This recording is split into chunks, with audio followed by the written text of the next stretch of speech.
Bismillahirrahmanirrahim. Assalamualaikum warahmatullahi wabarakatuh.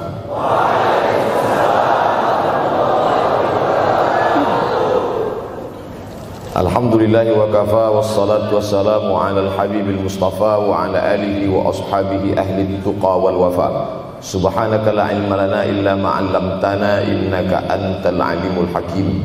Rabbi shrah li sadri wa yassir li amri wahlul 'uqdatam min lisani yafqahu qawli. Yang sama-sama kita hormati bapak-bapak wakil rektor, tidak dapat saya sebutkan satu persatu, ketua takmir masjid, hadirin hadirat jamaah fardu subuh, bil khusus adik-adik mahasiswa mahasiswi, insyaallah kita semua dimuliakan Allah Subhanahu wa taala. Man shallas subha fi jama'atin, siapa yang salat subuh berjamaah, faka'annama shallal laila kullah, dapat pahala seperti salat sepanjang malam. Berarti kita sudah salat sepanjang malam, tapi tetap besok malam tahajud. Jangan karena sudah sholat subuh berjamaah lalu tidak lagi tahajud. Apalagi yang memang tak pernah tahajud, dan ini dijadikan alasan besok kalau ada orang membangunkan dia, bangun sholat tahajud. Man shallas subha fi jama'atin faka'annama shallal laila kullah. Man shallas subha fi jama'atin, siapa yang salat subuh berjamaah, kana fi zimmatillah. Dalam hadis yang lain, siapa yang salat subuh berjamaah maka sampai petang sampai malam nanti dia akan mendapatkan zimmatillah, tanggungan. Makna tanggungan dipelihara, dijaga Allah zahir dan batin. Kalaupun dia mati hari itu, matinya dalam istiqamah dan husnul khatimah. Tapi dalam hadis ini cuma 3 Ustaz. Idza haddatsa kadzaba, bicara dusta, wa idza wa'ada akhlafa, kalau berjanji ingkar, wa idza tumina khana, kalau diberi amanah berkhianat. Dalam hadis lain, kalau sudah dilihat orang salat subuh berjamaah, insyaallah diselamatkan dari nifaq, kemunafikan dalam hatinya. Munafik diambil dari 3 huruf nafaqa. Nafaq, panal, terowongan, 2 pintu, ada pintu masuk, ada pintu keluar, punya 2 wajah, berbeda zahir, berbeda batin. Tapi salah satu tanda adalah pada salat subuh. Mudah-mudahan Allah menyelamatkan kita dari sifat munafik. Makanya perempuan-perempuan kalau mau dapat suami yang selamat dari munafik, inilah dia pasukan salat subuh ini. Selesaikan aja dulu 8 semester.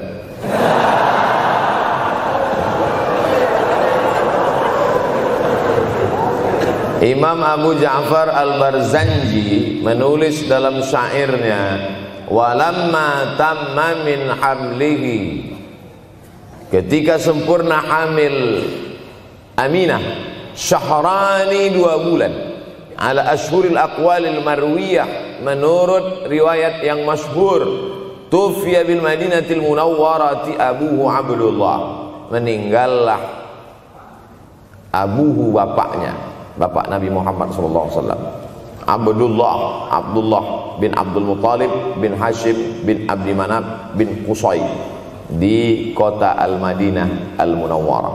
Ketika itu usia Nabi 2 bulan dalam kandungan. Setelah itu Nabi SAW pun lahir, dibesarkan dalam peluk cium kasih sayang Aminah. Lalu kemudian pada usia lebih kurang 4 tahun dibawa lagi ziarah ke makam ayahnya.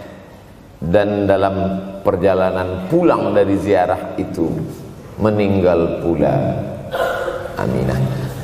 Apa pelajaran yang ingin diambil dari kematian ayah dan ibu Nabi ini? Banyak analisa sesuai dengan ilmu orang masing-masing. Bagi psikolog yang katanya pengaruh akal manusia itu dipengaruhi 4, maka kata mereka manusia ini berpikir itu dipengaruhi oleh pertama ayah, yang kedua ibu, yang ketiga bacaan, yang keempat lingkungan. Maka Allah ingin membersihkan Nabi Muhammad sallallahu alaihi wasallam dari 4 ini. Apakah akal Nabi Muhammad itu dipengaruhi oleh ayahnya? Tidak, karena dia tidak sempat bertemu. Apakah Nabi Muhammad SAW itu akalnya dipengaruhi oleh ibunya? Tidak, karena 4 tahun sudah meninggal dunia. Apakah Nabi Muhammad SAW itu dipengaruhi oleh bacaannya? Tidak, karena Nabi tidak bisa membaca. Walladzi ba'atsa fil ummiyina rasulan minhum. Allah yang mengutus dia kepada umat yang ummi, la yaktub wa la yaqra, tak menulis dan tidak membaca. Minhum, dan dia bagian dari mereka, dia juga tidak bisa tulis baca. Apakah Nabi Muhammad SAW itu dipengaruhi oleh lingkungannya? Tidak, karena di lingkungannya zina begitu bebas, tipu muslihat, dan dia tetap dengan jati dirinya bergelar Al-Amin, orang yang paling amanah menurut para psikolog. Tapi ada analisa lain. Mengapa ayahnya meninggal ketika dia berusia 2 bulan dalam kandungan, dan belum sempat pula dia mendapatkan kasih sayang seorang ibu? Di situ pula dia meninggal dunia, ibunya saat dia berusia 4 tahun. Maka salah satu analisanya adalah Allah ingin menjaga Nabi Muhammad SAW tidak sempat durhaka pada ayah dan ibunya, karena orang yang durhaka tak layak menjadi Rasul utusan Allah Subhanahu wa ta'ala. Makanya sehebat-hebatnya bapak Nabi Ibrahim bernama Azar. Apa kata Azar? Wa idh qala Ibrahimu li abihi Azara. Ingatlah ketika Ibrahim berkata kepada bapaknya Azar, atattakhidhu asnaman alihah. Mengapa engkau menjadikan berhala ini sebagai Tuhan, wahai bapakku Azar? Apa jawab Azar? La illam tantahi, kalau kau tidak berhenti menceramahi saya, la arjumannaka, aku lempar engkau pakai batu. Wahjurni maliya, tinggalkan aku untuk waktu yang sangat lama. Pergi sana, kata Azar. Apa jawab Nabi Ibrahim alaihissalam? Salamun alaika, selamat untukmu wahai ayahku Azar. Aku akan memohonkan astaghfirulaka rabbi, memohonkan ampun kepada Allah dosa-dosamu supaya diampunkan Allah. Innahu kana bi hafiyya, sesungguhnya Allah amat sangat sayang dan mengabulkan doa-doa. Nabi Ibrahim sempat bertemu dan tidak melawan. Tapi Nabi Muhammad SAW beda dengan Nabi Ibrahim. Allah buat Ibrahim tidak melawan, tapi ayahnya menjadi durhaka kepada anak. Sedangkan Nabi Muhammad SAW dua-dua dan dijaga Allah Subhanahu wa ta'ala. Nabi Muhammad dijaga sehingga tidak sempat durhaka kepada Abdullah dan Aminah, dan Allah pula menjaga Abdullah, menjaga Aminah, sehingga tidak sempat menyakiti manusia yang paling mulia, Nabi besar Muhammad sallallahu alaihi wasallam. Saya tidak memilah-milih nabi-nabi, karena kita memang tidak boleh la nufarriqu baina ahadim mir rusulih. Kita tidak boleh membeda-bedakan antara satu nabi dengan nabi yang lain. Lalu yang membedakan itu siapa? Allah Subhanahu wa ta'ala. Dari cara panggilnya saja berbeda. Kalau Nabi Adam dipanggil Allah, ya Adam uskun anta wa zawjukal jannah. Nabi Yahya dipanggil Allah, ya Yahya khudhil kitaba biquwwah. Nabi Isa dipanggil Allah, ya Isa inni istafaituka 'alan nas. Tapi Nabi Muhammad SAW, Allah tidak pernah manggil dia ya Muhammad. Allah panggil dia dengan 2 sebutan. Pertama, ya ayyuhar rasulu balligh, wahai rasul. Dalam panggilannya yang lain, ya ayyuhan nabiyyu jahidil kuffar. Bukan kita yang membedakan, Allah yang membedakan cara panggilan untuk Muhammad sallallahu alaihi wasallam. Begitu juga dengan berdoa. Kalau Nabi Musa alaihissalam, dia yang berdoa, Rabbis shrahli sadri, lapangkan dadaku, wa yassirli amri, mudahkan urusanku. Tapi Nabi Muhammad tidak berdoa, Allah langsung memberi. Apa kata Allah? Alam nashrah laka sadrak. Apakah belum kulapangkan dadamu? Wa rafa'na laka dzikrak, kami angkat beban. Alladzi anqadha dhahrak, yang membebani pundakmu. Belum dia berdoa, sudah dikabulkan Allah, karena janji Allah kepada dia, wala saufa yu'tika rabbuka fatarda. Apapun yang kau mau, akan kuberi. Salah satu penyebab Allah memberi apa yang dimau sebelum meminta adalah kalau tidak pernah durhaka kepada orang tua. Oleh sebab itu judul yang diberikan kepada saya, Ustaz Abdul Somad, nanti tablik akbar di kampus Universitas Ahmad Dahlan. Apa temanya? Biasanya saya diberikan tema untuk anak-anak muda meraih masa depan bebas narkoba dan pacaran. Apa temanya untuk anak-anak muda? Bagaimana pokoknya. Tapi di Universitas Ahmad Dahlan saya diberi tema. Apa temanya? Birrul walidain. Masya Allah. Saya bilang alhamdulillah, untung saya nggak dikasih tema birruz zaujatain. Artinya apa? Sehebat apapun prestasi akademikmu, kalau sampai tidak memuliakan orang tua, hampa di hadapan Allah Subhanahu wa taala. Ada seorang laki-laki, kata Nabi, kalau nanti dia datang kemari minta doa sama dia karena doanya makbul. Sahabat heran, karena sahabat itu definisinya man laqiyan Nabi sallallahu alaihi wasallam wa amana bihi wa mata 'alal Islam. 3 definisi sahabat. Orang yang berjumpa dengan Nabi, beriman dengan Nabi, dan matinya dalam keadaan Islam, maka itu disebut dengan sahabat menurut ilmu hadis. Makanya ketika saya menjelaskan itu ke mahasiswa, Aisyah yang merupakan sahabat Nabi, komplain mahasiswa, mohon maaf Ustaz keliru, Aisyah itu bukan sahabat tapi istrinya. Kita bicara ilmu hadis.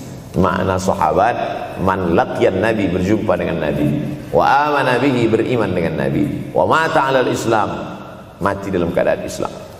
Abu Lahab ketemu dengan Nabi tapi tidak beriman dengan Nabi dan mati dalam keadaan kafir, maka tidak masuk golongan sahabat. Tapi ini ada seorang laki-laki hidup sezaman dengan Nabi dan Nabi mengenal dia, dan Nabi berpesan nanti kalau dia datang ke kota Madinah minta doa dari mulutnya karena doanya dikabulkan Allah Subhanahu wa taala. Sahabat heran, kami yang hidup bersama engkau, kami yang berperang bersama engkau, kami yang sholat di Masjid Nabawi bersama engkau, kenapa doa dia lebih makbul daripada kami? Malah kami meminta doa dari mulut dia. Tapi tidak boleh membantah dan melawan Nabi. Pokoknya nanti kalau dia datang kemari minta doa kepada dia. Setelah Nabi Muhammad SAW meninggal dunia, laki-laki itu pun sampai ke kota Madinah, berjumpa dengan sahabat. Sesuai dengan yang dijanjikan Nabi, mereka pun meminta doa kepada dia. Namanya Uwais Al-Qarni. Makanya Uwais Al-Qarni tidak ada masuk dalam buku biografi sahabat. Kalau mau mencari biografi sahabat Nabi, buka kitab namanya Al-Isabah fi Tamyizis Sahabah, atau baca juga Usudul Ghabah fi Ma'rifatis Sahabah, atau baca juga Al-Isti'ab fi Ma'rifatil Ashab. Itu memang buku biografi isinya sahabat Nabi semua. Sahabat Nabi klasifikasi. Yang pertama, Al-Ashra Al-Mubasysyaruna bil Jannah, 10 sahabat yang dijamin masuk surga. Level kedua, sahabat Nabi yang ikut perang Badar. Berikutnya, sahabat Nabi yang masuk Islam sebelum hijrah. Berikutnya, barulah ujung sahabat Nabi masuk Islamnya setelah hijrah, setelah Islam kuat, barulah dia masuk Islam. Tapi nama Uwais Al-Qarni tidak ada di dalam, karena dia tidak cukup syarat untuk menjadi sahabat, karena dia tidak pernah berjumpa langsung dengan Nabi Muhammad sallallahu alaihi wasallam. Tapi kenapa doanya makbul? Ternyata dia tidak berjumpa dengan Nabi bukan karena dengki, bukan karena musuh, bukan karena tidak beriman. Dia tidak jumpa dengan Nabi, salah satu sebabnya adalah karena dia menjaga ibunya di Yaman. Makkah di tengah, Yaman di bawah, Syam di atas, negeri Syam. Tak ada hubungan dengan negeri paman Syam. Syam di atas, Yaman di bawah, Makkah di tengah. Liila fi Quraisy, perjalanan orang Quraisy. Ila fihim rihlatash shita'i was-shaib, perjalanan syita musim dingin, shaif musim panas. Musim dingin mereka ke Yaman, musim panas mereka pergi ke negeri Syam. Kenapa dingin ke Yaman? Karena Yaman ini kalau musim dingin tidak terlampau dingin, salju tidak turun. Kalau pergi ke negeri Syam, salju turun. Palestina, Yordania, Suriah, Lebanon. Suriah, Lebanon ada salju. Maka musim panas Nabi pergi ke negeri Syam, karena kalau musim panas di Yaman panas sekali. Sedangkan ke negeri Syam panasnya tidak seberapa. Perjalanan orang Arab Quraisy ini diceritakan Allah, di negeri Yaman itulah tempat kampung Uwais Al-Qarni. Tidak sempat dia berjumpa dengan Nabi, tapi doanya lebih makbul daripada orang-orang yang berada bersama Nabi, karena keutamaan berbakti kepada ibu. Kalau sama ayah boleh ngelawan Pak Ustaz? Enggak juga. Jangan ini nanti dijadikan dalil. Kamu kenapa lawan bapakmu? Ada seorang laki-laki. Ini kadang jamaah pandai motong-motong ceramah saya, hanya untuk mencari pembenaran.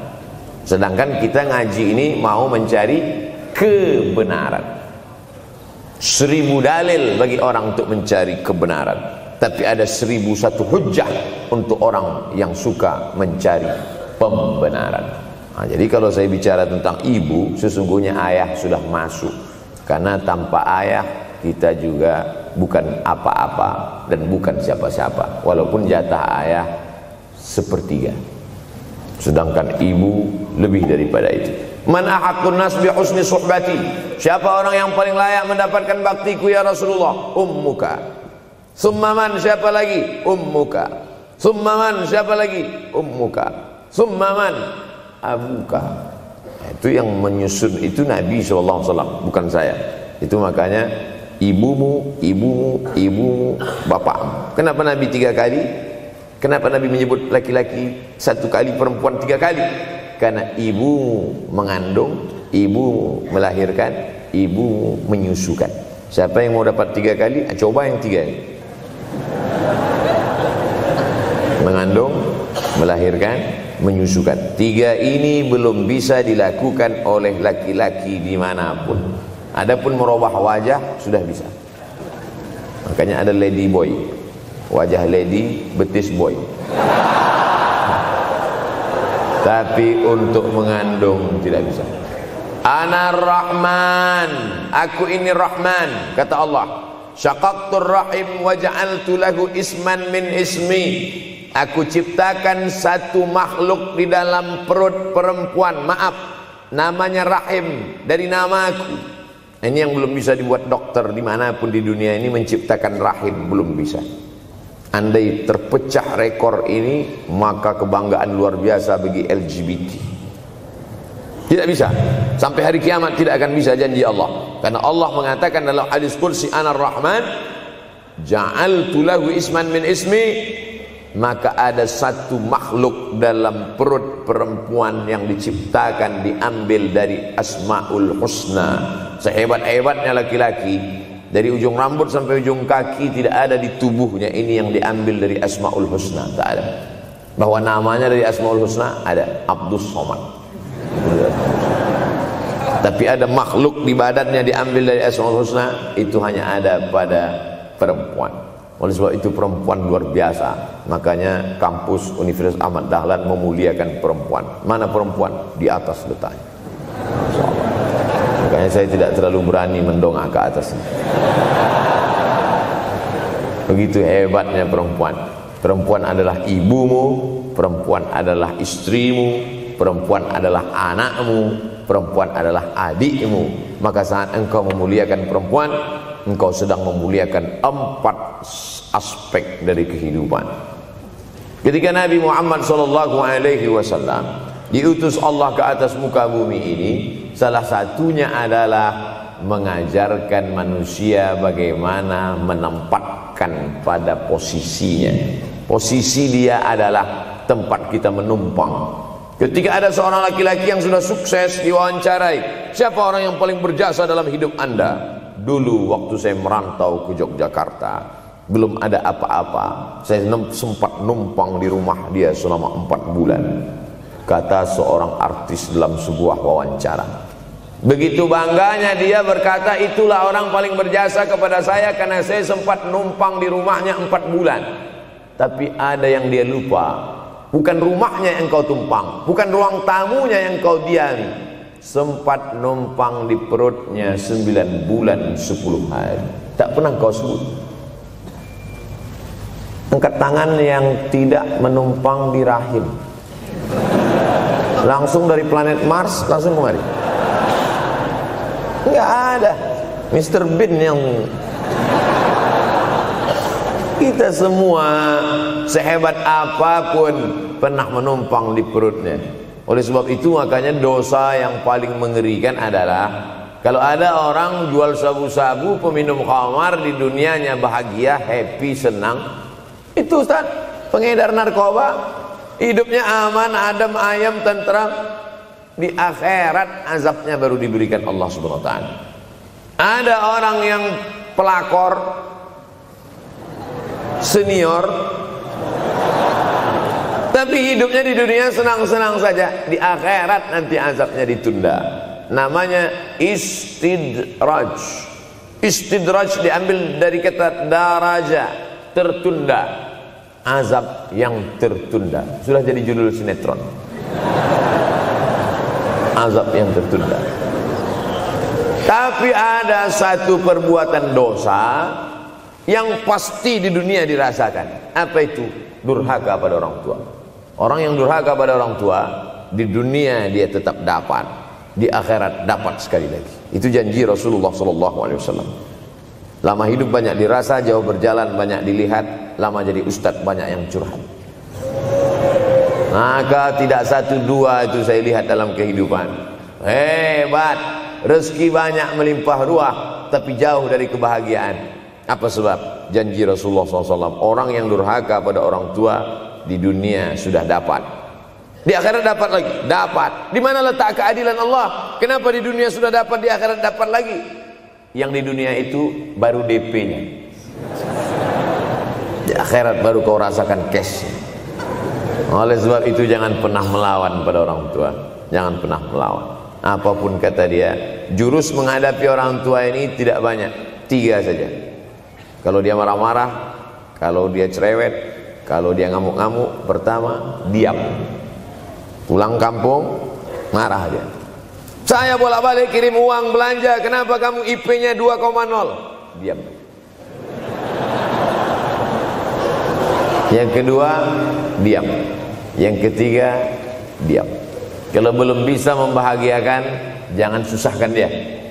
Kalau belum bisa menunjukkan prestasi, jangan susahkan hatinya.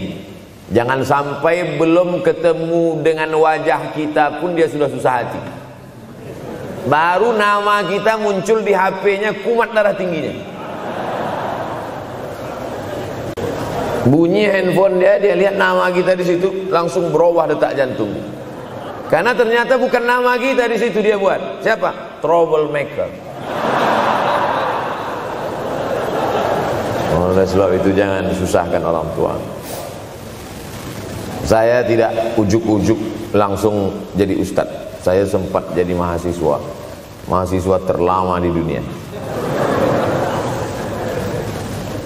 Saya kuliah di Mesir tahun 1998 sampai 2002. 4 September 1998 menginjakkan kaki di Kairo. November pulang tahun 2002. Tidak pernah sekalipun saya menyusahkan orang tua saya. Tak pernah saya minta uang pada mereka. Sampai almarhumah emak saya bertanya, kau makan apa di sana? Makan nasi, saya bilang. Dari mana dapat uang? Beasiswa saya cukup, mak. 162 pon. 50 untuk makan, 50 untuk rumah, tinggal 62. 20 dibagi lagi untuk ongkos, 20 untuk buku, 20 disimpan, mana tahu demam sakit gak ada uang. Sampai pulang. Sampai akhirnya dia kasih tanya, gimana caranya ngirim uang supaya nanti di akhirat kalau Allah bertanya, pernah gak ngirim uang? Pernah. Ya, saya tak mau menyusahkan. Saya menganggap kalau nanti saya minta hatinya susah, Kalau nanti saya banyak minta, saya tak bisa balas, maka saya bukan berarti mengajak adik-adik tidak minta uang. Saya paham, tak semuanya dapat beasiswa. Artinya minta. Cuman kalau minta ya pulang nanti sampaikan ke orang tua, saya sudah dengar ceramah Ustaz Somad, maka saya tidak minta lagi, Mas. Tidak.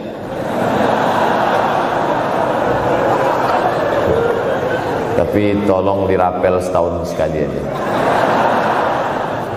Kalau mau merasakan bagaimana sayang mereka, coba hilangkan sayangnya itu agak 1 bulan, 2 bulan, 3 bulan, itu baru terasa. Karena sifat manusia ini kalau sudah tidak ada baru terasa. Judul lagu Roma. Kalau dia masih ada di depan mata kita, masih dekat dengan kita, kita merasa dia biasa-biasa saja. Tapi kalau dia sudah tidak lagi ada, itu barulah. Oleh sebab itu coba kalau mau merasakan, kasih tahu dia, papa, mama, untuk biaya kuliah saya 1 semester ini tolong jangan kasih dulu. Saya mau jual koran dulu. Saya mau kerja di Dorsmir dulu.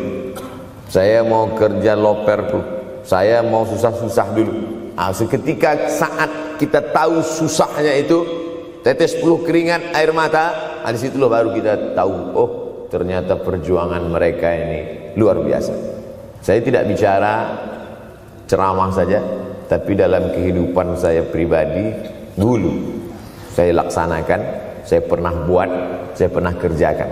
Tapi tidak saya rencanakan itu, saya harus begini, tidak. Memang bagian dari takdir hidup. Mungkin tidak minta uang itu karena jauh ke Mesir. Kalau seandainya dekat, sering juga minta. Nah, memang dikondisikan saya untuk terbang jauh ke Mesir, lalu kemudian setelah jauh itu tidak meminta, tapi kemudian setelah pulang berjumpa, sempat bersama orang tua. Bulan Maret 2019 kemarin baru meninggal dunia ketika saya sedang ceramah di Madura, Pulau Madura, diundang oleh sahabat saya, kakak kelas di Mesir dulu, Dr. Fauzi Tijani. Dan pagi itu rencananya mau ziarah ke makam Kiai Khalil di Pulau Madura. Begitu mau ziarah langsung dapat SMS segera pulang karena orang tua meninggal dunia. Akhirnya saya langsung ke airport Surabaya dan langsung pulang. Sebelum malam sudah tiba pemakaman. Artinya apa? Penyesalan panjang kenapa tidak mencium tangan orang tua, kenapa tidak. Karena saya pikir masih lama ini. Ini satu kekeliruan. Di mana-mana selalu saya sampaikan, jangan pernah berpikir usianya masih lama walaupun dia sehat. Karena sehat walafiat, tidak ada kurang satu apapun. Masih lama. Ternyata apa yang terjadi? Berangkat hari Sabtu, hari Ahad tausiah, hari Senin pagi, tanpa sebab, tanpa penyakit. Oleh sebab itu kalau masih hidup orang tuamu di rumah, pulang. Tapi jangan ini jadikan alasan. Besok enggak masuk kelas, kemana? Pulang semua.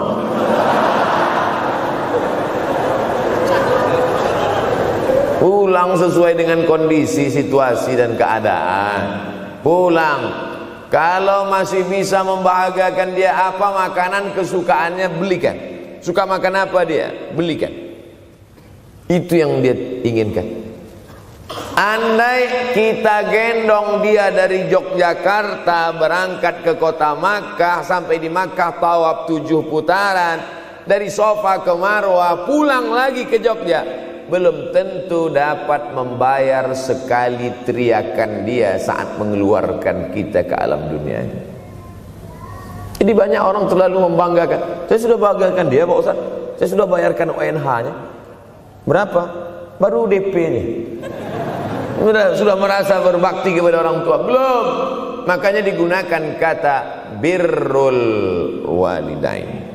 Kenapa Allah tidak menggunakan kata husnul walidain? Hasan baik, jayyid baik, thayyib baik, khair baik. Tapi yang dipakai birrul walidain. Hanya satu-satunya kata untuk orang tua dipakai birrul walidain. Karena kata birru adalah sifat Allah Subhanahu wa taala. Makanya di antara Asmaul Husna ada Al-Barrut Tawwab. Allah yang punya sifat itu. Maka kita diharapkan berakhlak seperti akhlak Allah Subhanahu wa taala. Addabani Rabbi fa ahsana ta'dibi. Allah mendidik aku menjadi beradab sehingga adabku penuh. Allah Subhanahu wa taala tidak ada puji Nabi Muhammad SAW. Hai Muhammad yang salat tahajudnya sampai kakinya bengkak. Hai Muhammad yang hajinya tidak ada. Apa kata pujian Allah untuk Nabi Muhammad SAW? Wa innaka la'ala khuluqin azim. Akhlak agung dan mulia. Oleh sebab itu tak ada gunanya prestasi S1, S2, S3, postdoktoral, profesor kalau tidak berbakti kepada orang tua. Makanya orang tua itu levelnya langsung setelah Allah. Wa qadha rabbuka alla ta'budu illa iyyah. Langsung wa bil walidaini ihsana. Ihsan. Lihat lagi penggunaan kata ihsan dalam hadis Nabi. Jibril alaihissalam datang, rambutnya tidak berdebu, bajunya sangat putih bersih, tapi tidak ada orang yang kenal.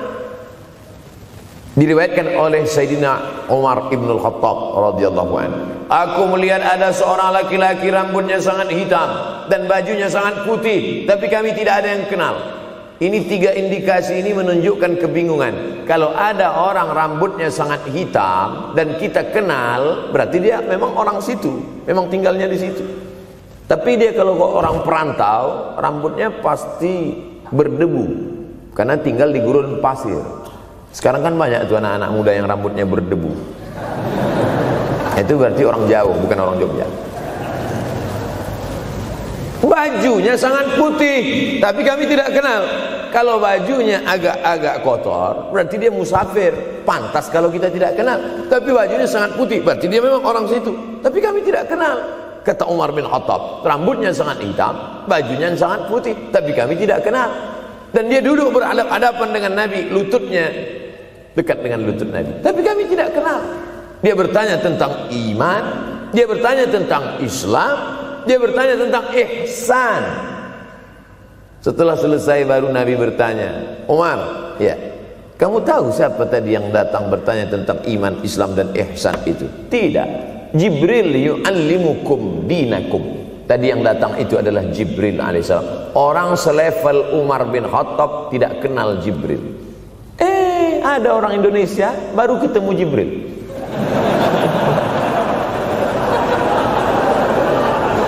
Umar bin Khattab kalau lewat di suatu jalan, kalau Umar bin Khattab lewat jalan Sudirman, maka setan lari ke jalan lain. Ini ada orang satu perjalanan sama setan, ngaku kenal dengan Jibril alaihissalam. Makanya kalau baca hadis, satu hadis, tapi analisa dari hadis itu banyak sekali. Umar tidak kenal dengan Jibril kecuali setelah Nabi Muhammad SAW yang bercerita mengenalkan. Dari mana Nabi tahu? Nabi dapat wahyu dari Allah Subhanahu wa ta'ala. Tapi ada analisa lain. Apa maknanya? Allah menggunakan kata ihsan untuk orang tua, Nabi menggunakan kata ihsan untuk Allah. Ihsan untuk Allah, anta'budallaha ka'annaka tarah, kau sembah Allah seakan-akan engkau melihat dia. Fa illam takun tarah, kalau kau tidak bisa melihat dia, fa innahu yarak, sesungguhnya dia yang selalu melihatmu, tidak pernah putus. Ihsan, ihsan Allah kepada kita, tidak pernah putus pengawasan Allah. Bagaimana ihsan kita kepada orang tua? Tak pernah putus bakti walaupun dia sudah meninggal dunia. Makanya kita tetap membaca walaupun dia sudah masuk liang lahat, jam 2 malam bangun, Rabbil firli wali walidayya warhamhuma kama rabbayani shaghira. Ada seorang sahabat Nabi namanya Sa'ad. Sa'ad sudah jadi bahasa Indonesia. Banyak juga orang Indonesia laki-laki sifat Sa'ad. Orangnya Sa'id, artinya bahagia. Sa'adah, kebahagiaan. Jenenge sapa? Sangadah. Itu dari bahasa Arab. Sa'adatun, bahagia. Datanglah seorang laki-laki bernama Sa'ad menjumpai Nabi sallallahu alaihi wasallam. Ya Rasulullah, wahai Rasulullah, ummi matat, ibu saya sudah meninggal dunia. Afa atasaddaqu anha, kalau saya bersedekah kira-kira pahalanya sampai apa tidak untuk almarhumah ibu saya? Kata Nabi, tasaddaq, silakan engkau bersedekah. Ayu sadaqatu afdal, sedekah apa yang paling afdal? Saqiyul ma, memberi air minum. Memberi air minum, niatkan untuk almarhum almarhumah, kata Nabi, tasaddaq, silakan sedekah. Langsung tanpa pikir panjang, apa kata Sa'ad? Idzan ahfiru bi'ran, kalau begitu saya gali sumur sekarang juga, sumurnya saya wakafkan dengan niat almarhumah. Oleh sebab itu, yang orang tuanya sudah meninggal dunia, pulang dari sini jangan gali sumur, cukup telepon, assalamualaikum, sumur bor. Cari pondok pesantren yang kesulitan air, pergi ke kaki-kaki gunung, orang mencari air, satu jerigen mikul 5 km jalan. Di situ tempat minum lembu, kerbau, di situ juga mereka mengambil air. Cari, galikan, mengalir air sumur untuk mereka, mengalir pula sampai ke liang lahatnya. Itu bakti kita. Pulang dari sini, cari pondok pesantren, panti jompo, panti yatim. Assalamualaikum Bapak pimpinan yatim, saya lihat ini kamar mandinya sedikit, orang antri banyak, keran air tidak ada. Gimana ini? Berapa lagi yang perlu sumur bor di sini? Kami perlu kira-kira 5. Insya Allah. Bapak mau bantu? Enggak, nanya-nanya aja. Nih, ini akan menolong di hadapan Allah Subhanahu wa Ta'ala. Tapi kalau dia masih hidup, masih ada, senangkan hatinya. Pulang dari Universitas Ahmad Dahlan Yogyakarta dengan membawa selembar kertas. Apa itu? Transkrip nilai semester ini IP 4. Siapa yang tidak bangga? Bangga orang tua. Saya pulang dari Mesir, saya bawa ijazah LC. Satu lagi ijazah dari Maroko, MA. Ini mak, ijazah LC MA. Saya lihat dia nampaknya tak bahagia. Karena dia dulu waktu saya kecil nyuruh saya, kamu mesti doktorandus. Itulah cita-cita ya dia yang tidak sampai. Saya mesti doktorandus. Di mana mau mencari titel doktorandus sekarang? LCMA. Saya bilang, mak, ini LCMA ini lebih hebat dari doktorandus. Artinya apa? Bahwa menyenangkan hati orang tua itu ketika hati dia terbuka, bahagia, disitulah pintu-pintu rezeki itu terbuka. Turun barokah-barokah itu. Buah kalau matang itu dijolok, jatuh. Dan menjatuhkan rahmat Allah itu, membuka pintu-pintu langit, mengetuk pintu-pintu rahmat dan ridha Allah dengan ridha orang tua. Makanya kata Nabi, ridha Allah fi ridhal walidain. Kalau Allah ridha, maka semua yang kau mau dia berikan. Orang kalau sudah ridha itu artinya senang. Orang kalau sudah senang, semua dia kasih.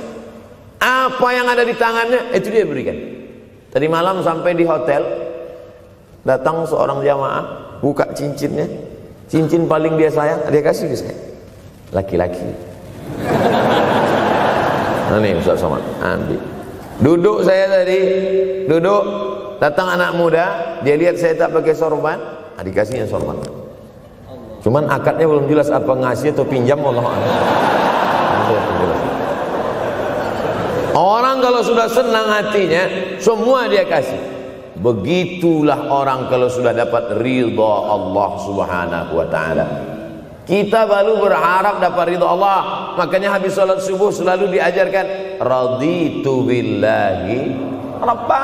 Aku ridha engkau sebagai Rabbku ya Allah. Apakah Allah ridha terhadap kita? STJ, status tak jelas. Cara mendapatkan ridha Allah, pancing dengan ridha orang tua. Senangkan hatinya, terbuka pintu rezeki. Makanya sulit hidup kita, sempit. Dari kerut kening kita udah kelihatan. Kenapa? Karena tidak ada ridha Allah akibat tidak pernah menyenangkan hati orang tua. Senangkan orang tuamu, jadikan dia seperti raja, maka rezekimu akan melimpah seperti rezeki raja-raja. Bukan hadis Nabi, dapat saya dari grup WhatsApp. Senangkan saja hatinya, apa yang dia mau beri, tapi dengan cara yang halal. Nah, ini harus dalam kurung syarat dan ketentuan berlaku. Jangan gara-gara ceramah ini nanti pulang kalian ke rumah, papa, mama, ini ada mobil, ini ada rumah, ini berangkat pergi haji. Wow, orang tua senang, 2 bulan masuk KPK. Innallaha thayyibun, Allah maha suci, la yaqbalu illa thayyiban. Allah tidak menerima kecuali yang suci-suci saja. Wa anfiqu, berinfaklah. Wa anfiqu, bersedekahlah. Wa anfiqu, berwakaflah. Wa anfiqu, berzakatlah. Min thayyibat, yang baik-baik. Yang tidak baik tidak diterima Allah Subhanahu wa taala. Kamu lagi ngapain? Nyuci. Lagi ngapain? Nyuci. Pakai air apa? Air kencing. Begitu kata Syekh Abdul Wahab Asy-Sya'rani dalam kitabnya Tanbihul Mughtarrin. Tanbih, peringatan. Mughtarrin, pada orang yang tertipu, menyangka sedang berbuat baik padahal sebenarnya tidak baik. Itu yang disindir Allah dalam Al-Quran. Wa yahsabuna annahum yuhsinuna sun'a. Mereka menyangka sedang berbuat baik. Ini juga tidak betul. Niatnya sudah baik, membahagiakan orang tua, tapi caranya tak betul. Mama, papa, alhamdulillah kuliah saya sudah selesai, ini skripsi saya.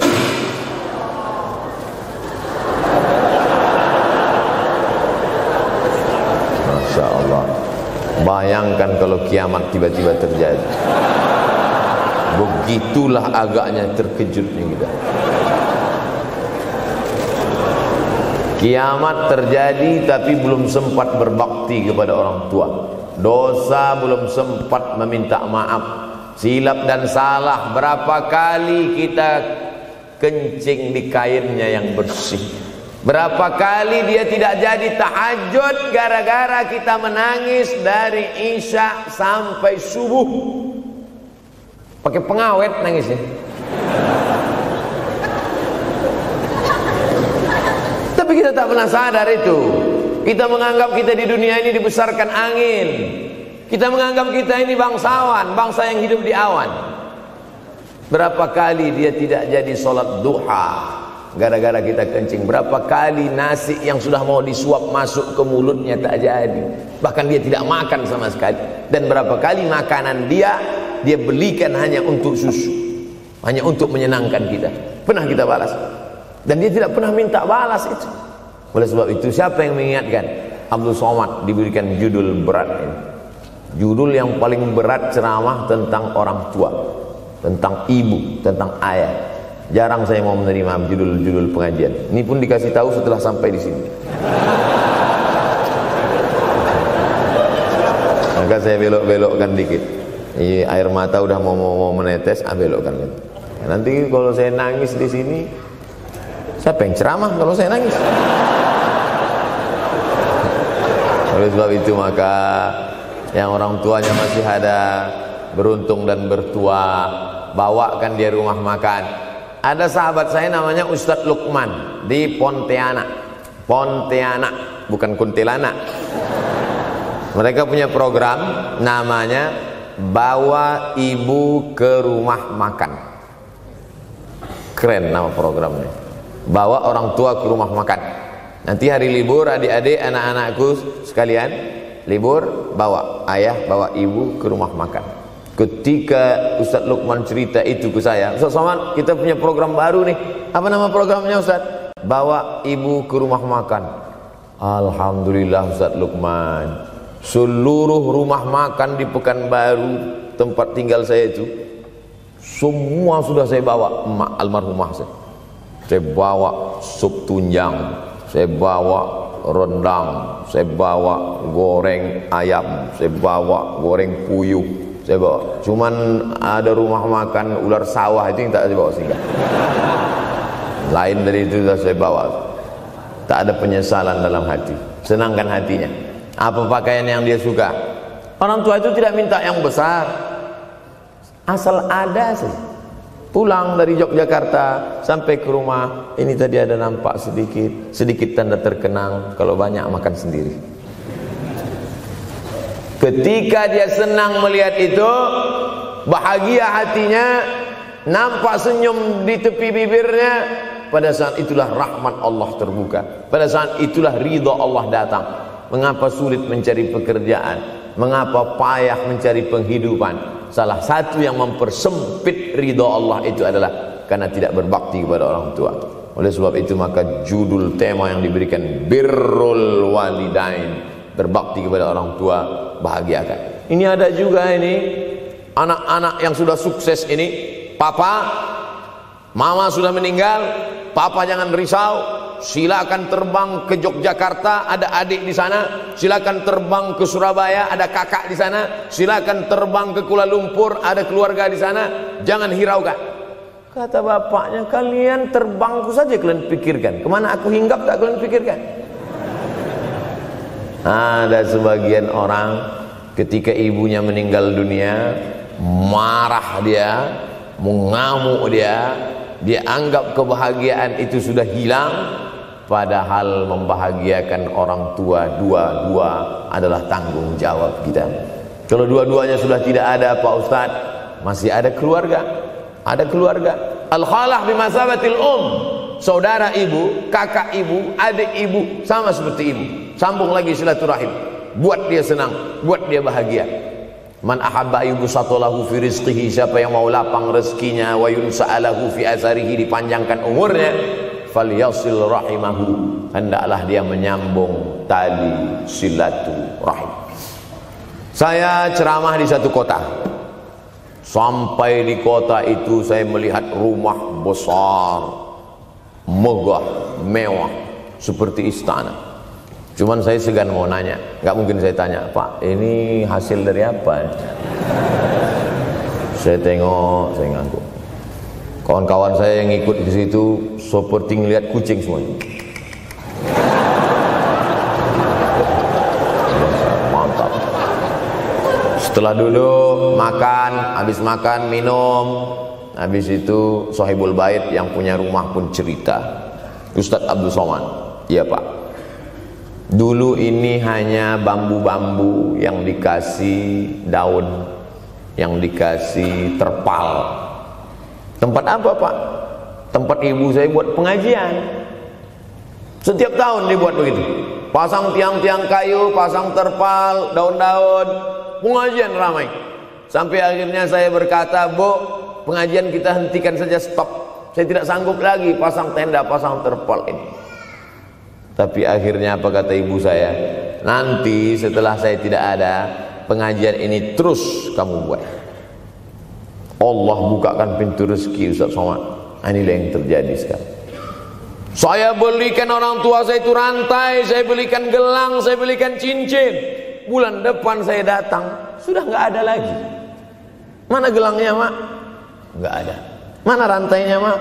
Nggak ada. Mana cincinnya? Nggak ada. Kemana? Itu kan emas mahal. Sudah saya jual. Untuk apa? Untuk bersedekah ke fakir miskin. Rupanya gelangnya, rantainya itu habis dia berikan sedekah fakir miskin. Tobatkah si bapak untuk berbakti? Tidak. Bulan depan dia belikan lagi. Sampai akhirnya diberikan Allah balasan melimpah ruah. Ternyata ini rahasia dari keberhasilan hidup, karena menyenangkan hati orang tua. Saya tak sebut nama, saya tak sebut lokasi, tapi yang mau berkunjung nanti saya kasih lokasi tepatnya.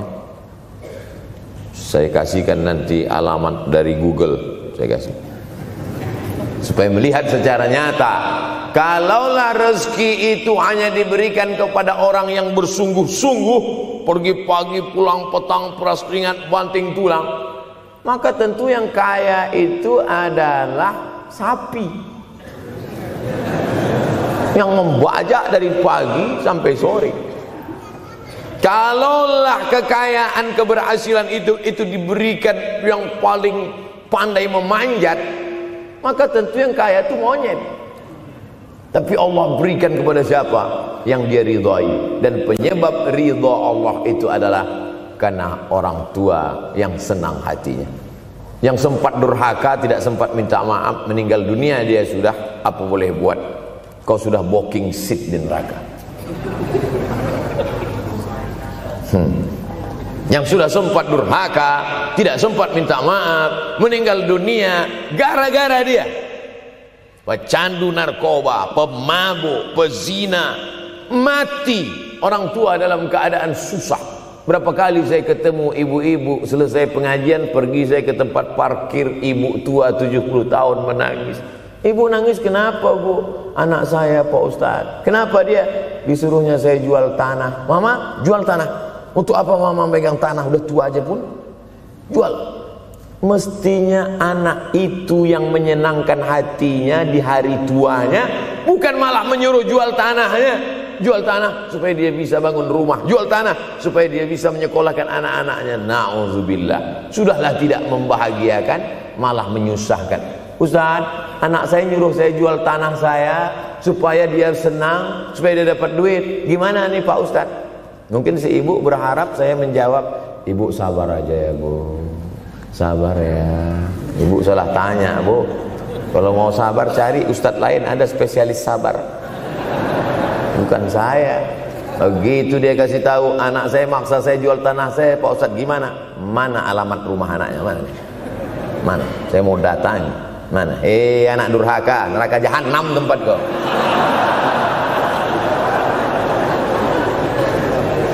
Tak mau dia ngasih alamat. Rupanya dia takut nanti anak saya malah marah sama saya, Pak Ustadz. Saya kasihan. Mudah-mudahan Allah berikan kekuatan pada ibu. Tapi cerita ini bukan satu dua contoh kasus. Ternyata zaman sanggup memperkarakan pengadilan hanya karena sebatang pohon kayu. Atau cuma saya yang dapat berita aja? Adik-adik ada juga dapat kiriman itu. Sanggup memperkarakan sebatang pohon kayu. Padahal kalau kau jual semua kebunmu itu, belum tentu dapat menebus. Datang seorang laki-laki mengadu kepada Nabi Muhammad SAW. Ya Rasulullah, ini bapak saya ini kurang ajar sekali. Bapaknya kurang ajar. Diambilnya harta saya ya Rasulullah. Gimana ini ya Rasulullah? Apa kata Rasulullah SAW? Anta wa maluka li abik. Anta sampai ke tempat kita jadi ente. Anta wa maluka, ente, harta ente, li abik, punya bapakmu. Jangankan hartamu yang di rumah itu, dirimu pun punya bapakmu. Nabi membela, seolah-olah Nabi berkata, apa yang diambil itu belum ada apa-apanya dibandingkan melepuh kulitnya untuk memberikan engkau sesuap makanan yang halalan thayyibah. Orang yang durhaka pada orang tuanya, insya Allah anaknya juga akan durhaka kepada dia. Oleh sebab itu maka jangan pernah durhaka. Kalau sempat durhaka lalu kemudian meninggal dunia dia Pak Ustadz, sudah meninggal pun tetap masih bisa berbakti. Pertama dengan doa, kedua dengan sodakoh. Kalau kebetulan rezeki banyak sodakoh. Kalau tidak ada rezeki melimpah, doa. Bangun malam, Rabbi firli wali walidayya warhamhuma kama Rabbi firli, ya Tuhanku ampunkan aku, wali walidayya, ibu dan ayahku, warhamhuma, sayangi mereka berdua, kama, sebagaimana Rabbayani shaghira, sebagaimana mereka mendidik aku. Coba kita lihat susunan kalimatnya, seperti ada kekeliruan kalimat. Na'udzubillah, mana mungkin kalimat Allah keliru. Allah ingin menegur kita, sayangi mereka sebagaimana mereka mendidik aku. Mestinya kalimatnya kan tidak begitu. Sayangi mereka sebagaimana mereka menyayangi aku. Tapi ternyata sayang belum tentu mendidik. Tapi mendidik pasti sayang. Karena bunyi kalimatnya, sebagaimana mereka mendidik aku. Jadi banyak juga anak-anak ini tidak sayang karena salah didik. Disangka sayang itu dengan ngasih motor, disangka sayang itu dengan ngasih gadget. Disangka sayang itu dengan ngasih transfer uang yang berlebihan. Belum tentu sayang. Dulu ada insinyur arsitek yang membangun salah satu rumah keluarga saya. Kuliahnya di Jogja. Cerita dia, dulu saya kuliah di Jogja, Ustadz Abdul Somad, insinyur.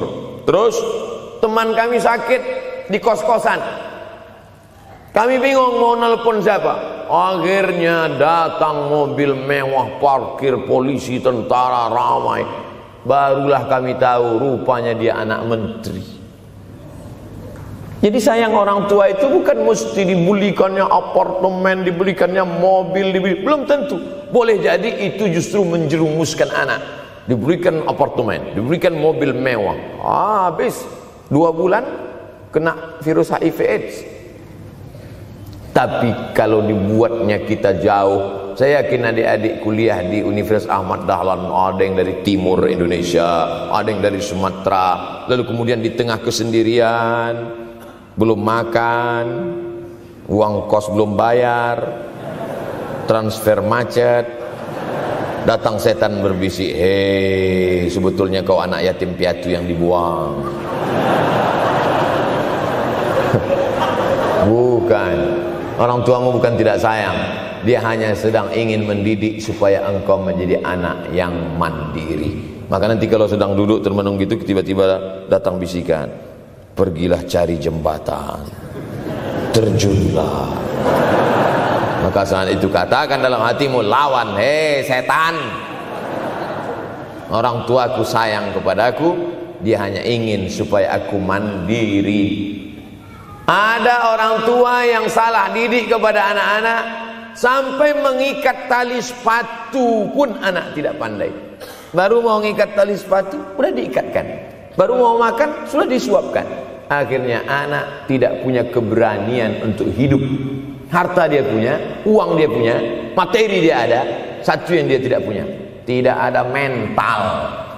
Tapi anak-anak, adik-adik Universitas Ahmad Dahlan adalah orang yang punya keberanian untuk hidup. Betul? Yang di hadapan saya ini, siapa yang tidak punya keberanian hidup? Ini yang jam 5:30 masih belum hidup lagi. Ada ini tidak punya keberanian untuk hidup, hidupnya terlambat. Tapi mahasiswa Universitas Ahmad Dahlan punya keberanian untuk hidup. Bahkan mungkin dia lebih dulu hidup daripada saya. Lebih dulu bangun dia tadi. Alhamdulillahillazi ahyana ba'da ma amatana wa ilaihin nusyur. Tengok jam. Oh, rupanya masih jam 1, tidur lagi. Saudaraku yang dimuliakan Allah Subhanahu wa taala. Maka my life, my adventure, hidup saya adalah petualangan saya. Ini yang mau kita harapkan, berani menghadapi tantangan. Ada orang yang menganggap hidup ini ya simple-simple aja lah Pak Ustaz. Tapi ada orang ingin hidup ini penuh dengan perjuangan. Sama seperti makanan. Ada orang simple aja, nasi, kecap, telur rebus, dah cukup. Tapi ada orang mau ada goreng ayamnya, ada rendangnya, ada supnya, ada tom yumnya, ada lengkap semua. Begitu juga hidup ini. Ada orang yang simple aja, ambil goreng ikan, makan. Tapi ada satu lagi enggak, pergi naik mobil sampai ke tepi hutan, naik motor, habis itu nyewa speedboat sampai di tengah laut memancing. Ujung-ujungnya ikan juga. Yang dia nikmati bukan ikannya, tapi yang dia nikmati adalah proses untuk mendapatkan ikannya. Faham? Itu enaknya ngomong sama mahasiswa. Coba kalau yang masyarakat biasa, kita udah capek cerita, selesai ada pertanyaan, Ustaz maksudnya tadi apa ya? Aduh, capek gitu. Saya terus terang kalau ceramah di depan mahasiswa ini bangkit semangat saya lagi. Ini sekarang rasa-rasa umur 24. Tapi begitu nanti sudah mulai agak jauh dari mahasiswa, balik 42 lagi. Nah, makanya saya senang kalau diundang ke kampus-kampus. Saya kalau di Jogja diundang di kampus terus, walaupun nggak semua nerima.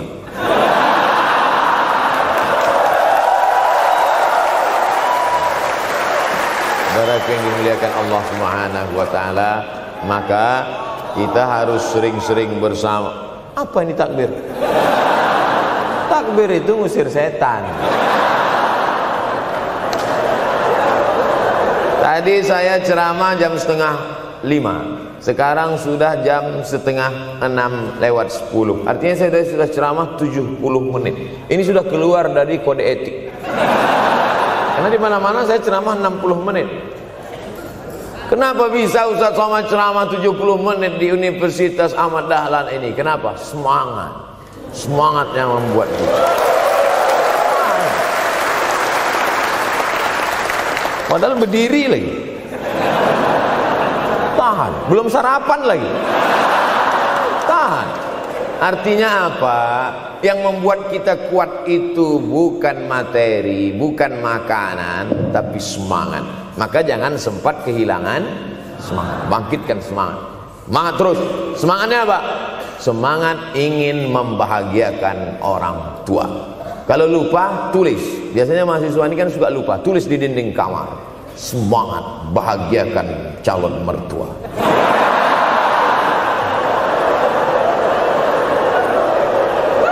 Nanti teman kos-kosan datang ngelihat, loh, kata Ustaz Somad kan orang tua, kenapa ente buat mertua? Sedangkan mertuaku saja kebahagiakan, apalagi orang tua.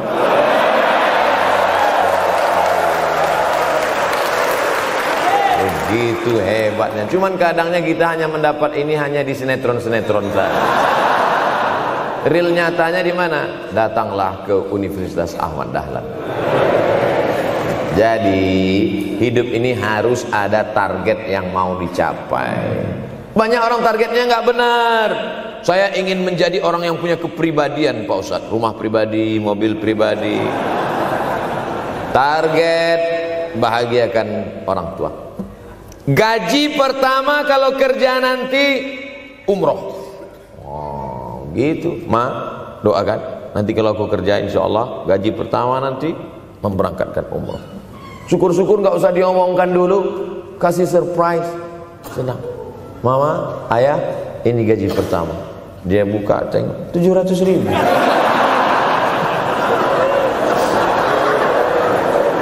Menangis dia menerima gaji pertama itu, bukan karena harunya sikit. Gitu dia buka amplop, oh kok setitik dong. Haru dia. Kenapa setiap mendapat hadiah dari anak, orang tua selalu meneteskan air mata? Karena kita tidak pernah besar dalam pandangan matanya. Kita sehebat apapun, kita tidak pernah besar di matanya. Di pandangan ibu ayah kita, kita adalah anak kecil yang tapak kakinya 2 jari, panjangnya sejengkal. Maka jangan pernah ceramahi orang tuamu. Jangan mentang-mentang sudah mahasiswa pulang, ayah sini, mama sini, duduk. Assalamualaikum. Bisa. Karena kita tidak pernah besar di mata orang tua. Kita tetap kecil. Walaupun kamu sudah menikah, sudah punya istri, sudah punya anak, kau tetaplah anak-anak dalam pandangan dia. Oleh sebab itu jangan sok besar, jangan sok hebat. Kalau ada pesan yang ingin mau disampaikan, jangan melalui mulut kita, dipinjam mulut orang lain. Tokoh masyarakat, alim ulama, dia ngajinya di mana? Ada yang mau kita perbaiki, jilbabnya mungkin kurang panjang, mungkin ada kebiasaan dia yang kurang baik. Sementara kita udah ngaji, sudah belajar di Universitas Ahmad Dahlan, sudah terpelajar, membuat dia mau menjadi orang baik. Tidak mesti dari mulut kita, pinjam mulut orang lain. Assalamualaikum Pak Kades, pinjam mulut Pak Kades sebentar. Pak Kades, ayah saya kan orangnya baik sama Pak Kades. Iya, nanti kalau saya ngomong dia nggak dengar. Jadi saya mohon tolong Pak Kades. Pak Kades, ayah saya sampai sekarang belum sholat Pak Kades. Jadi tolong Pak Kades nasihati dia. Kata Pak Kades, saya juga nggak sholat. Hancur dunia persilatan. Oleh sebab itu senangkan Ini banyak anak-anak yang udah ngaji, yang udah aktivis masjid, merasa ingin orang tuanya baik, dia sendiri menceramahi, nggak ketemu, nggak connect dia. Ayah sini, orang yang tidak sholat neraka jahanam tempatnya. Sakit hati, meleleh air matanya. Sekali kau buat air matanya menetes, maka kau akan berenang dalam kesengsaraan. Jangan pernah buat dia menangis. Kalau dia nangis haru Pak Ustaz, nggak apa-apa. Cuman kita kan sulit membedakan mana air mata haru, mana air mata sedih. Sama-sama bentuknya air mata. Makanya ada ungkapan jangan menangis air mata buaya. Kenapa selalu kalau disebut air mata buaya? Karena memang buaya menangis bukan karena sedih, tapi karena kekenyangan. Buaya kalau habis makan orang, keringat, buaya itu tidak ada pori-porinya. Kita kalau berkeringat kan keluar pori-pori, ini keluar air. Buaya nggak ada. Satu-satunya tempat air keluar, itulah. Makanya menangis buaya, keluar air mata buaya. Maka jangan sampai kita nangis karena kekenyangan. Haru dia melihat pemberian kita. Di saat itu menetes air matanya, berdoa, dia memanjatkan doa, mengetuk pintu-pintu langit, terbuka. Masya Allah. Pantasan doa mahasiswa Universitas Ahmad Dahlan kabul, rupanya pintu terbuka. Doa kepada Allah Subhanahu wa taala. Kadang-kadang kita merasa doa kita yang dikabulkan Allah, kadang-kadang kita merasa sok hebat. Setelah dia meninggal dunia, barulah kita sadar rupanya selama ini kita hanya menumpang doa. Numpang, bukan doa kita yang dikabulkan Allah ternyata, tapi doa dia. Tapi dia tidak pernah cerita itu, dia nggak pernah ngomong. Apa pernah dia panggil kita, sini sebentar, aku sudah capek doain itu. Pernah dia bilang itu. Dia cukup mengadu tengah malam, ya Allah, anakku ini jadikan dia berhasil kuliahnya, ya Allah. Sudah hampir 14 semester nggak selesai-selesai. Dia mengadu kepada Allah Subhanahu wa taala. "Ma, aku susah ini sekarang." Susah kenapa? Skripsiku ditolak terus. Pembimbing kemarin itu mempersulit terus. Berdoa dia tengah malam, "Ya Allah, lapangkan hati pembimbing itu supaya anakku cepat, ya Allah. Kalau enggak, matikan dia, ya Allah." Kabul, 2 hari setelah itu meninggal. Tapi kita tidak bisa request. Oleh sebab itu maka banyak-banyak dekatkan kepada orang tua, senangkan. Saya ceramah di Malaysia, dibawa jamaah ke mall. Ustaz Samad, esok kita tak ada tazkirah, tak ada tausiah. Kita nak pusing-pusing. Pusing-pusing maksudnya mutar-mutar. Pergilah kami ke mall. Sampai di lantai atas saya lihat anak-anak muda nyuapin orang tua. Ada restoran mahal, mewah. Itu kabarnya kalau mampir di restoran itu, makan, itu banyak yang nangis melihat harganya.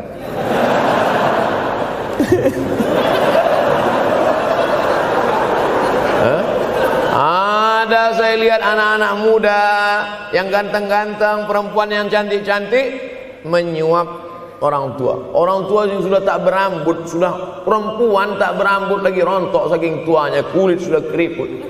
Duduk, didorong pakai kursi roda, dibawa ke mall, sampai di itu diberikan restoran tercanggih, termahal. Dia sendiri yang menyuapkan makanan. Ternyata bagi saudara-saudara kita Tionghoa, salah satu mengundang berkah menyenangkan orang tua. Itu keyakinan mereka. Kok kenapa ente kasih makan? Ya oke lah. Ajaran kita mengajarkan tapi kita tak amalkan. Ketika tetangga, kawan, sahabat kita mengamalkan, rezekinya melimpah, baru kita heran. Dia kok kaya ya? Iyalah, dia kan punya tuyul. Tuyul mana bisa bawa duit banyak? Nih keberkahan. Oleh sebab itu, jangan cuma sekedar ngaji-ngaji aja. Pulang dari sini, kalau memang tinggal di Yogyakarta atau di luar nanti pas liburan, sisihkan uang, bawa dia ke mall, bawa dia ke restoran, senangkan hatinya, bawa dia jalan-jalan. Cuman tetap juga yang logis. Kalau dia udah tua, janganlah dikasih kacang goreng. Sesuaikanlah, agar-agar kasih. Ini nggak perlu dikunyah. Kiri kanan gol, kiri kanan gol. Orang tua bawa kasih kacang, menyiksa aja. Saudara yang dimuliakan Allah Subhanahu wa taala, kenikmatan yang terbesar adalah ketika orang tua masih ada bersama kita. Kalau sudah tak ada, nanti saat Idul Fitri, Allahu Akbar, Allahu Akbar, Allahu Akbar, la ilaha, barulah menetes air mata. Mama. Saya kalau sudah menengok orang menangis terlalu berlebihan mengenang orang tua, ini pasti ada, kalau bahasa kampung kami, something wrong. Ini pasti ada sesuatu ini. Karena orang kalau sudah habis tumpah, dia tidak akan menetes lagi.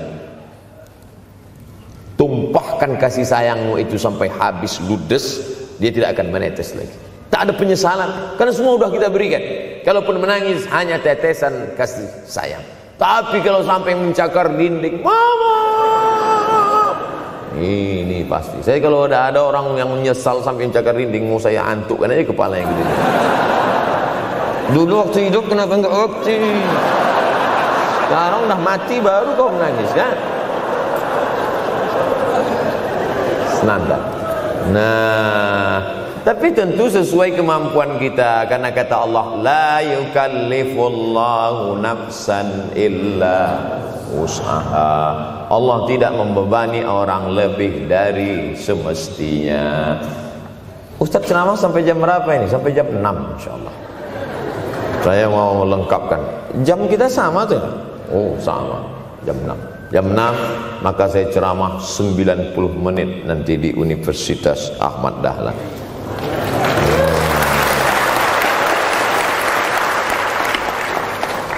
Berceramah di Universitas Ahmad Dahlan merupakan suatu kebanggaan bagi Abdul Somad. Kenapa begitu? Saya pengagum Kiai Haji Ahmad Dahlan, termasuk ulama yang saya kagumi. Lalu kemudian apa kekaguman di antara kekaguman Ustadz terhadap Kiai Haji Ahmad Dahlan? Beliau punya keberanian untuk melawan arus TBC, tahayul, bid'ah, coerafat. Dia berani melawan itu. Dan akhirnya, dan beliau tidak membangun ketokohan. Tidak yang dibangkitkan itu Ahmad Dahlannya, tapi yang dibangkitkan itu metodenya. Yang dibangun itu relnya. Sehingga nanti kalau kereta apinya lapuk, tetap akan ada kereta api baru yang lewat di rel ini. Ini yang dibangun. Dan akhirnya sampai hari ini saya sedang berada di hadapan kereta api yang baru. Ada Thomas.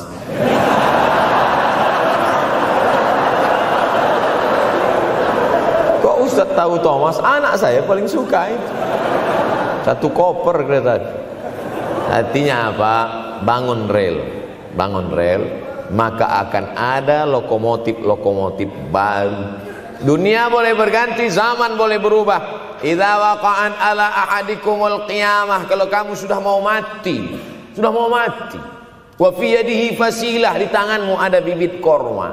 Sudah mau mati, di tangan ada bibit korma. Apa yang kita lakukan? Ada sebagian orang kalau sudah mau mati, ya wes gua ae lah.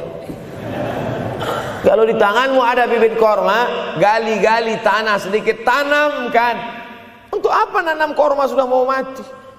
Bukan kita sempat memakan manisnya, tak sempat bermaung di bawah daunnya yang rindang. Bukan kita yang menikmati, tapi ada orang lain dan pahalanya mengalir ke makam kita. 28.000 ibadah mengalir ke makam Kiai Haji Ahmad Dahlan. Angka 28.000 itu dari mana Pak Ustaz? Angka mahasiswa Universitas Ahmad Dahlan. Ustaz tahu dari mana? Ya makanya kalau orang ngomong tuh dengar. Makanya saya kalau diundang ceramah, Ustaz nanti sebelum ceramah kita ada acara makan dulu. Ya selama itu saya diam aja. ngumpul-ngumpulkan bahan.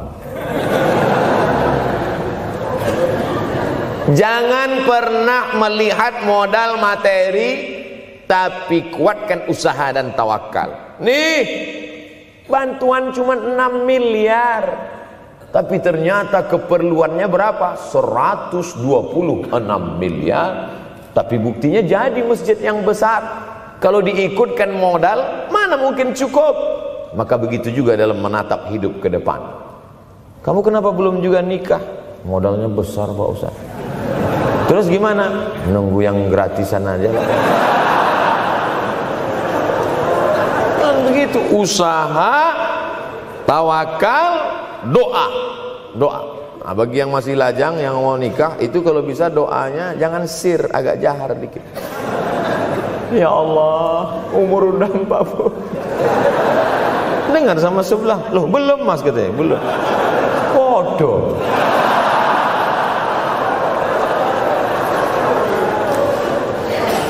Kira-kira rezeki itu Allah yang ngatur atau kita yang ngatur?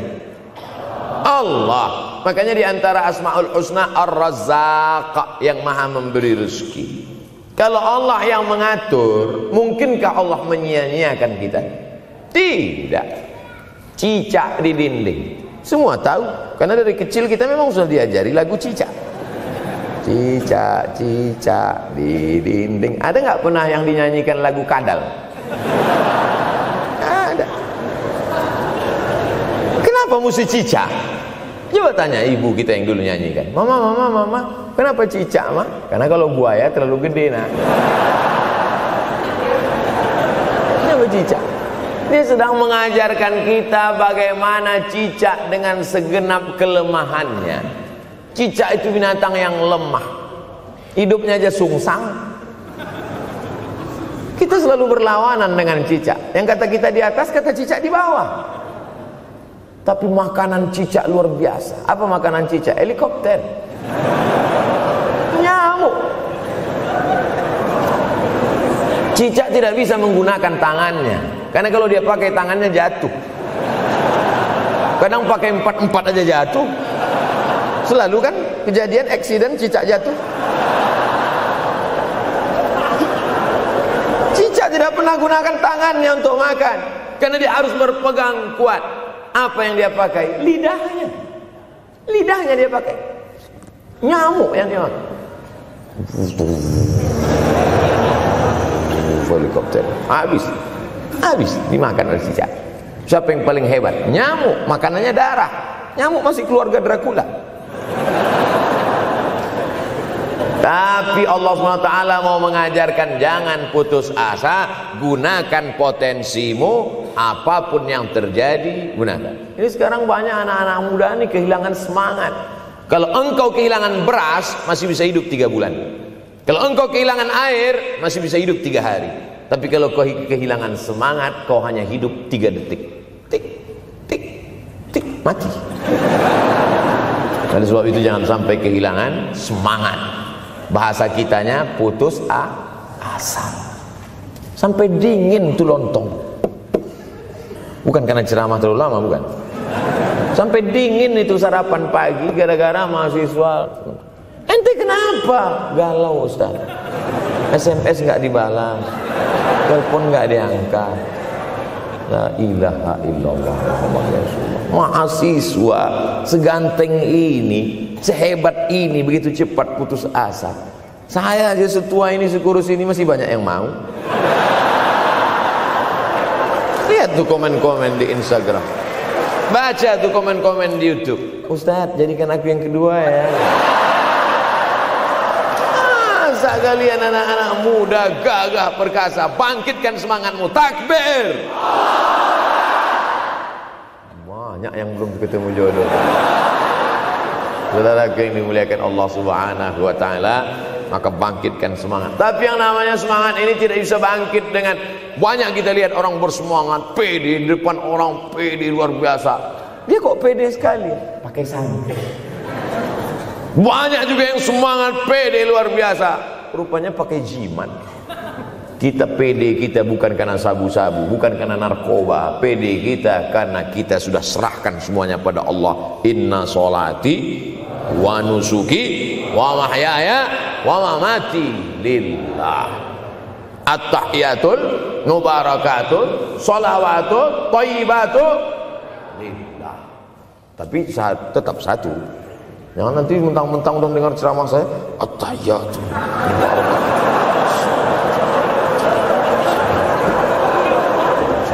Dalam hati saja. Ini bukan punya aku ya Allah, ini semuanya punya Engkau, punya Engkau. Berhasil kalian, sukses kalian, punya apartemen, punya kondominium, punya mobil. Datang teman nanya, hebat ente ya, kaya sekarang ya. La haula wala quwata illa billah. Tapi ngomongnya setelah berhasil. La haula wala quwata itu setelah berhasil atau sebelum? Setelah semua dipuji orang, hebat ente sekarang ya. La haula wala quwwata, bukan punya saya, punya Allah. Tapi sekarang banyak orang salah. Ente kok enggak kerja? La haula.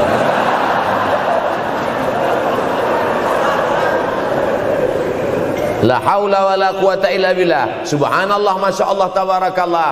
Menunjukkan manusia lemah, tak punya apa-apa. Dia ingin berkata, ini hanyalah punya Allah. Begitu juga dengan acara ini. Kenapa acara di masjid?